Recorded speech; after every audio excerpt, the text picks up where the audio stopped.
Out of the many topics of interest in the church, missions and how to evangelize is one of them. I can't tell you how many times I hear people talking about missionaries and how you don't have to go overseas to spread the love of Jesus when there are plenty of lost people in our towns. That's a very valid point, but to this, I simply think, yes, but how should they hear? We are told in Acts 1:8 that we will be God's witnesses in all of Jerusalem and in Judea and Samaria and to the ends of the earth. To sum it up, missions is God's calling on each and every one of our lives. And according to Romans 10:14, some people will never get to experience the joy and peace of heaven unless someone first shares the good news with them. The question is, how do we go about it? Well, I'm glad you asked. Let me answer that question. Every year, our church sends a mission team to Eastern Asia to seek out the unreached people groups there, and I'm going to be part of that team this summer. In all the preparation, I've been told many things, and one person in particular said this to me: I don't understand why you think you have to spend money and go on that trip when there are plenty of people in our town that need to be saved. At first, I didn't know how to respond to that, but one day a thought just hit me. I know exactly why I would want to go on that trip. I've prayed about it for months, and I know for sure that God has opened this particular door for me. I have a passion for people, and I can't fathom the thought of someone on the other side of the world not even having the chance to hear about our Savior. If someone doesn't tell them about Jesus, they will suffer eternal punishment, and it won't be their fault. It'll be ours as Christians. In the book, The Challenge of Missions, by Oswald J. Smith, he refers to a lighthouse and says, "The light that shines the farthest shines the brightest at home." When we put our focus beyond our horizons and reach out to the nations that haven't heard, then we as the church will evangelize more passionately here at home. Also, people in our towns have daily access to the Bible, even if they choose not to use it. However, some people in other countries don't have the luxury of walking up to their bookshelf at home and choosing what copy they want.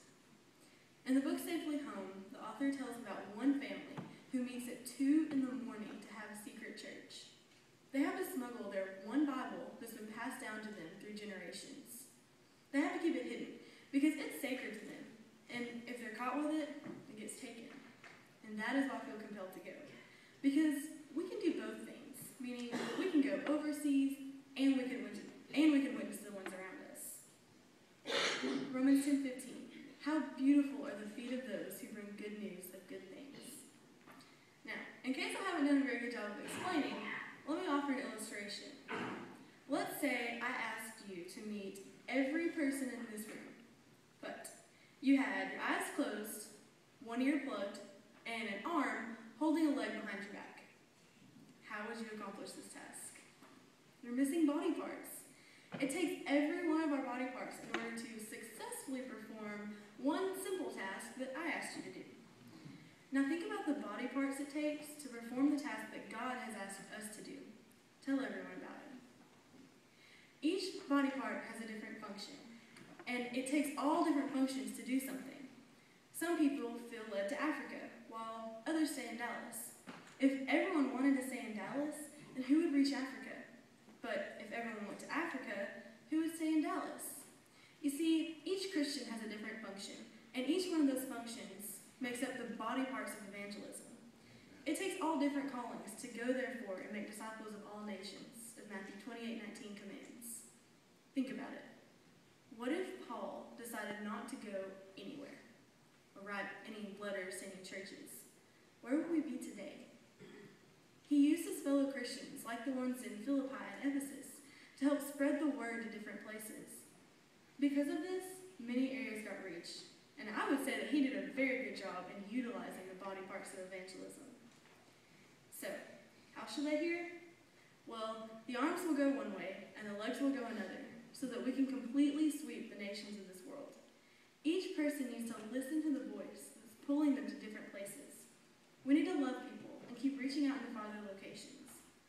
Mother Teresa once said, "If you want a love message to be heard, it's got to be sent out." And what better love message than the gospel of Jesus Christ? I challenge you today to start praying about what your calling is. Once God reveals his plan, follow it.